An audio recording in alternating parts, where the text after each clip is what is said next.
The debt ceiling. Is it just political theater, or is this something we should really be worried about?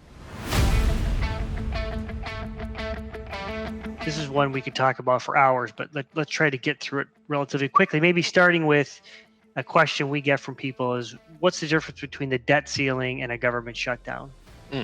Great question. So the Treasury basically has to carry out three things. So they have to allow for the spending that Congress approves. They have to tax how Congress says they need to tax. So there's your expenses and revenue right there. And then if there's a shortfall, they need to borrow. So a government shutdown is related to spending. Congress needs to pass a budget to allow the government to get the funds that it deserves so it can keep running. That's a spending issue. The debt ceiling is a debt issue. Whereas, okay, I know I need to pay different government agencies this much to keep the government open and running. Congress says I need to do that, but there isn't enough revenue coming in from taxes. So I need to borrow in order to do that, but I actually can't borrow anymore. That's the debt ceiling. I can't borrow anymore because there's a prescribed limit on how much I can borrow. Exactly. Yeah, I can't net issue new debt to pay for the government, even though I'm told I have to pay them. And why is that? Why do we even have a debt ceiling? I am sure at some point this was very useful, but if you take 100 steps back, if Congress is controlling spending and they're controlling taxes, the amount of debt we take on is just the plug number. Right. You shouldn't need to also control that, right? If you keep your spending in order and you keep your revenues in order, you shouldn't need to control how much debt you need, because you can say, hey, I'm never going to borrow more than this, because that would just be financially reckless, right? But the fact of the matter is, when you spent too much or your revenues came in lower than expected, you really want that option to borrow more, right? When push comes to shove, you're going to borrow more. It happens every time. Yeah. You went wrong with, if you kept your spending and your revenue in order. Right. That was where you went wrong. So let's talk about the debt ceiling, and I think we have some graphs here to show where we're at and what needs to happen here. Yes. And this is just showing the total public debt outstanding in blue. This is since the 90s. And then the actual debt limit. So the debt limit has been either increased or suspended 26 times since 1993. Doesn't matter what political party was in power, the debt limit. So it's like, why does this even matter? We always increase it. It's not like we have an about face in 2014 and we really get our fiscal house in order because of this. It does not impose new behaviors on Congress. So that's the first question from this chart. What are we even doing? Why are we putting ourselves through this? You can see the whited out areas are where the debt limit has been suspended. That's been sort of the new way to do it. Back in the 2000s and 90s, we would actually increase it pretty regularly. But now it's sort of just, hey, let's just suspend it.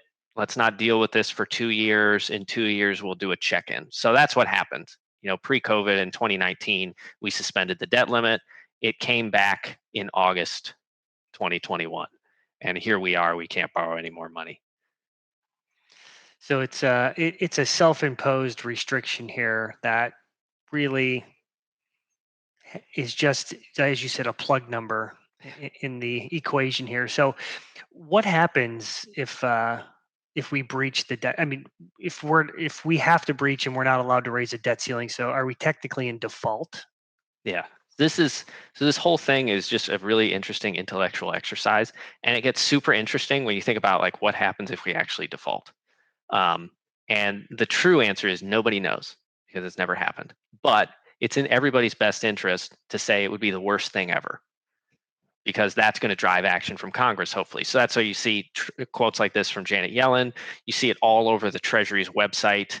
If we do not address the debt limit sometime mid-October, the full faith and credit of the United States would be impaired. We would face financial crisis, economic recession. We wouldn't be able to make payments on our current debt outstanding.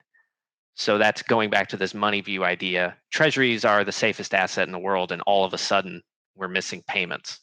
that could cause a catastrophic unwind of financial transactions globally and so on and so forth. And who knows where it would end Yeah. up, right? Yeah, but let's make the distinction between like what's a default. I mean, we can clearly pay it. We're just not allowed to pay it. Yes. Yes.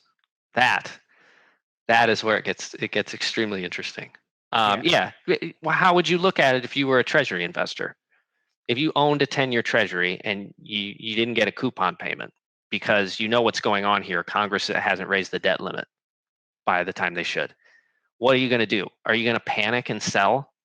Are you going to say, well, the reality is I was going to get paid on this 10-year Treasury note with money that was created out of thin air anyway.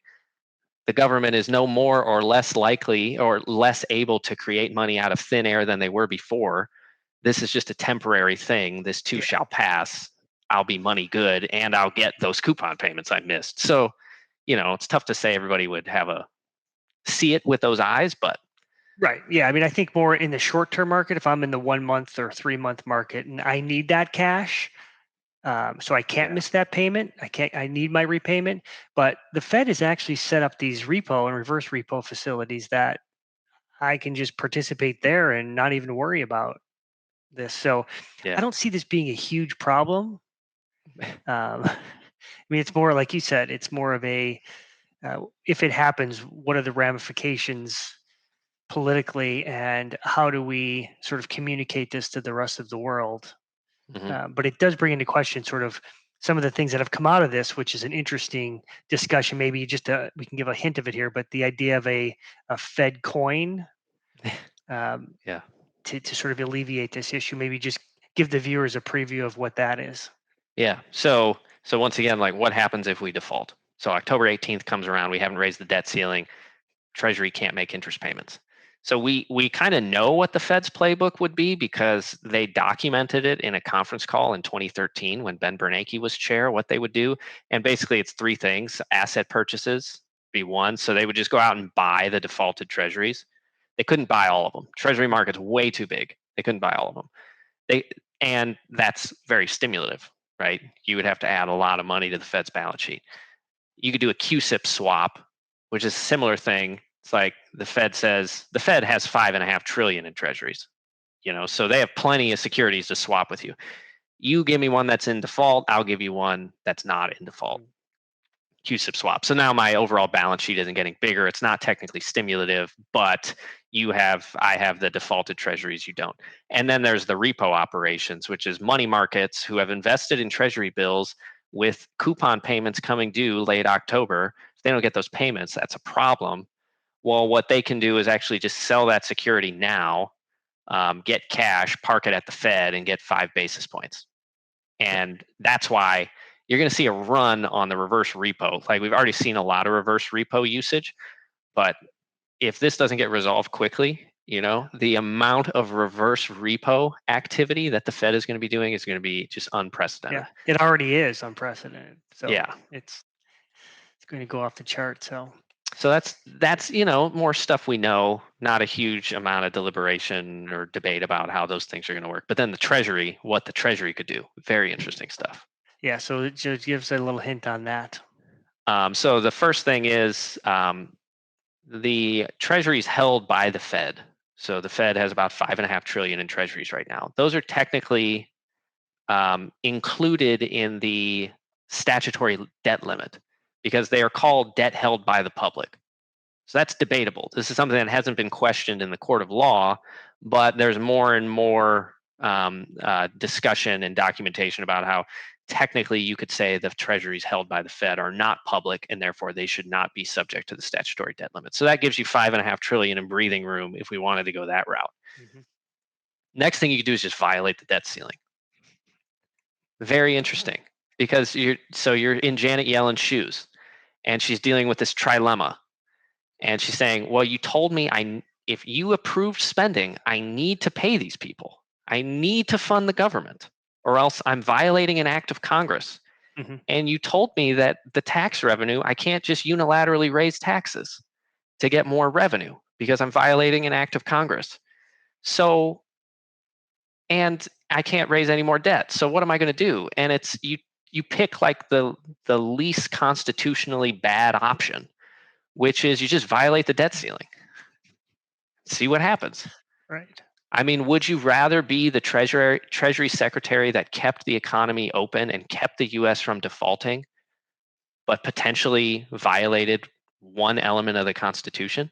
Or would you rather be the Treasury Secretary that followed the rules and we had an economic catastrophe?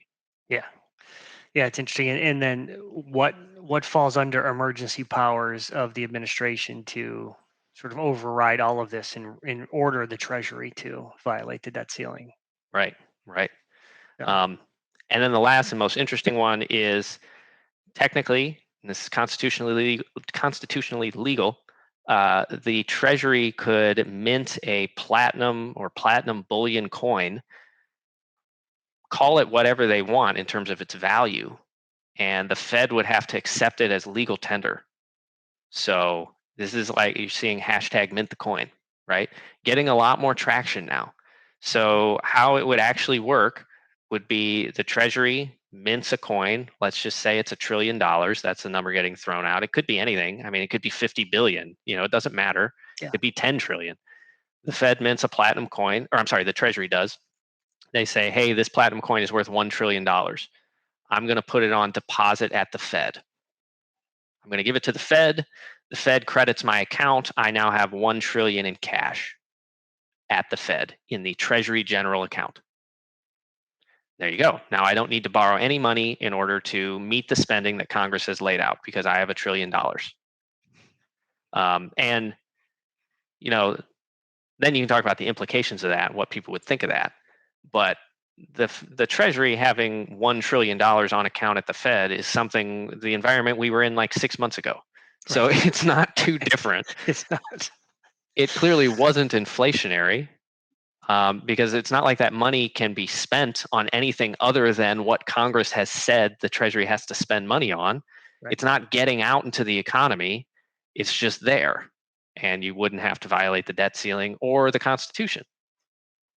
Yeah, that's a super interesting idea, and we don't have time to dig into all of that here today. But maybe for a future deep dive, we can talk through how that came to be and how it could potentially be used